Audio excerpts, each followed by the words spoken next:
प्रिय साथियों, हिंदी दिवस के उपलक्ष्य में आप सभी को बहुत बहुत शुभकामनाएं। साथियों, हम हिंदी भाषी हैं। मुझे हिंदी भाषी होने पर बहुत अधिक गर्व है, क्योंकि हिंदी ही एक ऐसी भाषा है जो राष्ट्र को भावनात्मक एकता सूत्र में पिरोए हुए है। हिंदी ही हमारी पहचान है।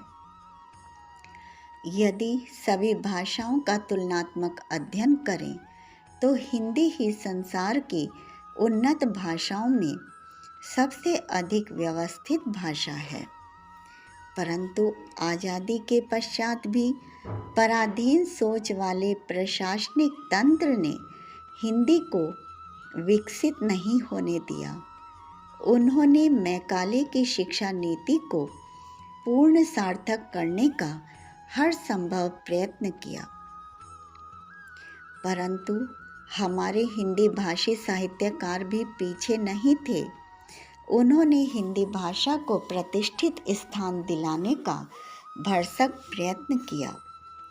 उनमें अग्रणी और भाषा के शिरोमणि व्योहार राजेंद्र सिंह थे, जो 14 सितंबर सन 1900 को मध्य प्रदेश के जबलपुर में जन्मे हिंदी के मूर्धन्य साहित्यकार थे, जिन्होंने हिंदी को राजभाषा बनाने के लिए अत्यंत महत्वपूर्ण योगदान दिया। उनकी इसी महत्वाकांक्षा के फलस्वरूप हिंदी के पुरोधाओं ने उनके 50वें जन्मदिन 14 सितंबर 1949 को राजभाषा दिवस के रूप में स्वीकार किया। फिर स्वतंत्रता प्राप्ति के पश्चात पूर्ण रूप से हिंदी को राष्ट्रभाषा के रूप में प्रतिष्ठित करने के लिए उन्होंने काका कालेलकर, मैथिली शरण गुप्त, हजारी प्रसाद द्विवेदी, महावीर प्रसाद द्विवेदी, महादेवी वर्मा और सेठ गोविंदास आदि शिरोमणि साहित्यकारों के साथ अथक प्रयास किए। फिर 26 जनवरी 1950 को भारतीय संविधान के साथ साथ राजभाषा नीति भी पारित की गई। संविधान के अनुच्छेद 343(1) के अंतर्गत भारत की राजभाषा हिंदी और लिपि देवनागरी है। अनुच्छेद 343(2) के अंतर्गत 15 वर्ष की अवधि तक यानी सन 1965 तक संघ के सभी सरकारी कार्यों के लिए पहले की भांति अंग्रेजी में कार्य होता रहेगा, क्योंकि जो हिंदी भाषा में पूर्णतया निपुण नहीं हैं, वे इस बीच भाषा को सीख लें, जिससे हिंदी भाषा को प्रशासनिक कार्यों के लिए सक्षम बनाया जा सके। सन 1965 के उपरांत भी काम काज में अंग्रेजी का मोह बना रहा। एथनोलॉग के अनुसार पहले हिंदी विश्व की तीसरी सबसे अधिक बोली जाने वाली भाषा थी, लेकिन अपनी लोकप्रियता के कारण वह अब विश्व के दूसरे स्थान पर प्रतिष्ठित है। यूनेस्को द्वारा सन 1998 की रिपोर्ट के आधार पर मातृभाषियों की संख्या की दृष्टि से संसार की भाषाओं में चीनी भाषा बोलने वालों की संख्या अधिक होने के कारण वह प्रथम सोपान पर है। किंतु चीनी भाषा का प्रयोग क्षेत्र हिंदी की अपेक्षा सीमित है। हिंदी शब्दकोश भी समृद्ध है, उसमें लगभग 10 लाख शब्द हैं। अंग्रेजी में केवल 70,000 शब्द हैं। उनमें भी आधे शब्द तो संस्कृत भाषा से प्रभावित हैं।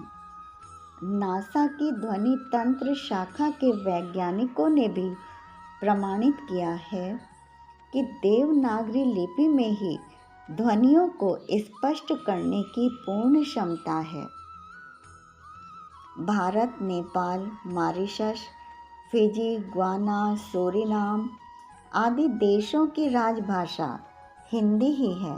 अतएव हम कह सकते हैं कि हिंदी भाषा में विश्व भाषा बनने के सभी गुण विद्यमान हैं, क्योंकि हिंदी ने अपनी संवेदनशीलता और आकर्षक गुण के कारण अंतर्राष्ट्रीय स्तर पर प्रतिष्ठा प्राप्त की है।